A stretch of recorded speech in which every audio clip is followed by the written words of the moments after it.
It's like Okay, just so the whole thing with Netflix, both of the founders have very interesting family history. Specifically, Mark Randolph. So his great grand uncle is Sigmund Freud.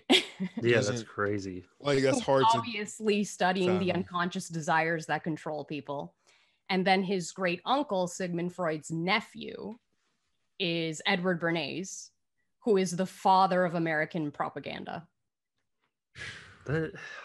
How do those guys? How did this? So there's this is a lot to take in, but there's no way that this happens by chance. There's no way. No way. It almost seems as though there's just a few families out there, you know, the few families, and they control their own little area of whatever corruption it is, right?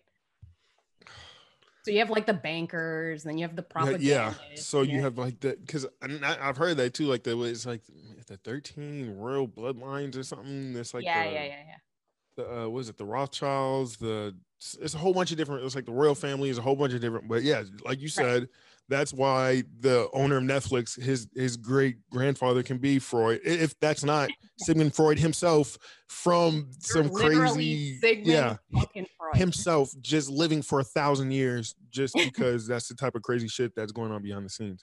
But for me, it made me think that Netflix now is pretty much like just another form of brainwashing that we all kind of just had no idea was going on. It actually sparked my interest just because I was noticing that Netflix was becoming more and more. It was just a propaganda machine. And then every new thing that was released, I was like, if you really think about how much they're shaping public opinion, right? So like you wake up in the morning and everybody's talking about the same thing on Netflix. And you think that's just like coincidental, like, oh, just the algorithm. No, they're putting out. So even before COVID, I don't know if you guys remember this, but they released that Bill Gates documentary. Yep, I watched it.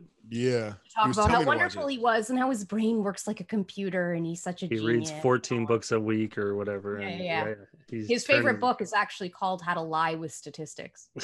I saw that. Right. So funny. I saw that in one of the videos that I seen in that red pill room. But sorry, keep going. So weird. So, I mean, there's a lot of things that happen on Netflix. You know, I think you watch, I don't know if you guys have watched 13 Reasons Why, where they're basically normalizing and glorifying teen suicide.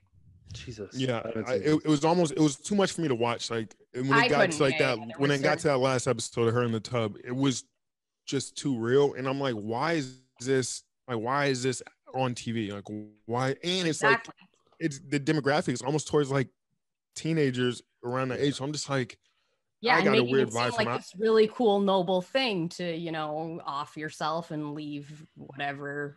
There's no way.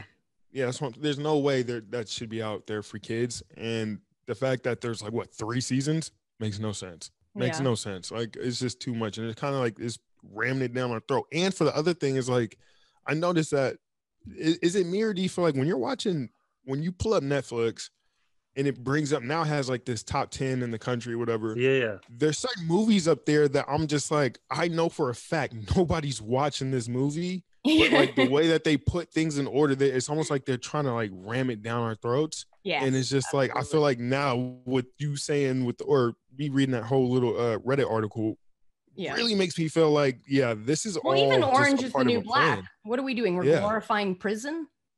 Yeah. And it's they make prison seem like it's so much fun. It's wow. What was the other one? Cuties or whatever? That was awful. Cuties, yeah. I mean, like the sexual stuff in like younger age now is out of hand with like Euphoria. I mean, that's on HBO, but just all those, it's crazy.